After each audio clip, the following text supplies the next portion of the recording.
پاکستان ایک ایسا ملک ہے جہاں کسی شہر گاؤں دیہات میں اچھا سکول کالج اور ہسپتال ہو نہ ہو مگر دربار اور مزار ضرور ہوگا۔ مزارات اور دربار سدا بہار کاروبار ہے۔ سٹیل ملز سے لے کر PIA تک، ریلوے سے لے کر PTV تک ہر ادارہ خسارے میں چلتا رہا، مگر مجال ہے جو کبھی مزارات کا بزنس ماند پڑا ہو۔ اس بزنس کو زوال نہیں ہے۔ پنجاب کے بعد سب سے زیادہ مزارات آزاد کشمیر میں ہیں۔ صرف کشمیر کے درباروں اور مزارات کی سالانہ انکم 159.809 ملین روپے ہیں۔ لاہور کے معروف دربار میں صرف جوتے رکھنے کا ٹھیکہ 2 کروڑ روپے پر ہوتا ہے، جبکہ اس ایک دربار کی 25 کروڑ 97 لاکھ 1,569 روپے ریکارڈ انکم ہوئی۔ مزار پیر مکی سالانہ انکم 48 لاکھ روپے، میاں میر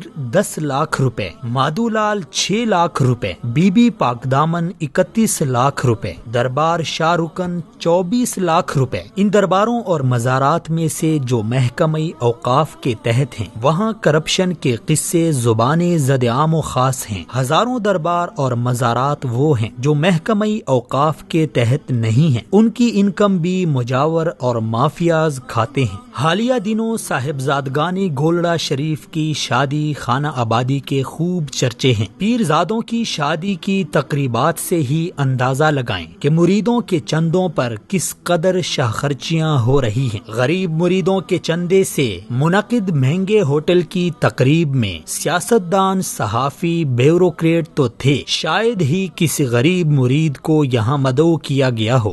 ہم کو تو میسر نہیں مٹی کا دیا بھی، گھر پیر کا بجلی کے چراغوں سے ہے روشن۔ سال گزشتہ راول پنڈی کے ایک پیر صاحب کے بیٹے کی شادی میں محتاط اندازے کے مطابق 1 ارب روپے کی فضول خرچی کر دی گئی۔ موصوف کے اسلام آباد کے پوش علاقے میں کئی بنگلے، کئی پیٹرول پمپ اور کئی شادی حال ہیں، اور یہ سب اساسے گدی نشینی کی دین ہیں۔ مریدوں کے خون پسینے کی کمائی سے کھڑا کیا بزنس ہے۔ مستزاد یہ کہ ان درباروں میں وہ شرمناک کام ہو رہے ہیں جس سے انسانیت کا سر شرم سے جھک جاتا ہے۔ انہی درباروں میں بیٹھے جعلی پیر مذہب کی بدنامی اور شرمندگی کا باعث بن جاتے ہیں۔ کچھ عرصہ پہلے نیو TV کے پروگرام پکار میں انہی درباروں میں سے ایک دربار کے مجاور کرنٹ بابا نے انکشاف کیا کہ وہ اب تک 700 بے اولاد خواتین کے ساتھ ریپ کر چکا ہے۔ ان میں سے ایک 10 سالہ معصوم بچی بھی شامل تھی جسے 2 بار اس درندے نے اپنی ہوس کا نشانہ بنا ڈالا۔ کرنٹ بابا اپنے استاد کا نام سرکٹ بابا بتاتا ہے۔ شاگرد کے شکار کا یہ حال ہے تو استاد کا آپ خود اندازہ لگائیں۔ یہ سب خواتین ان جاہل پیروں اور عاملوں کے پاس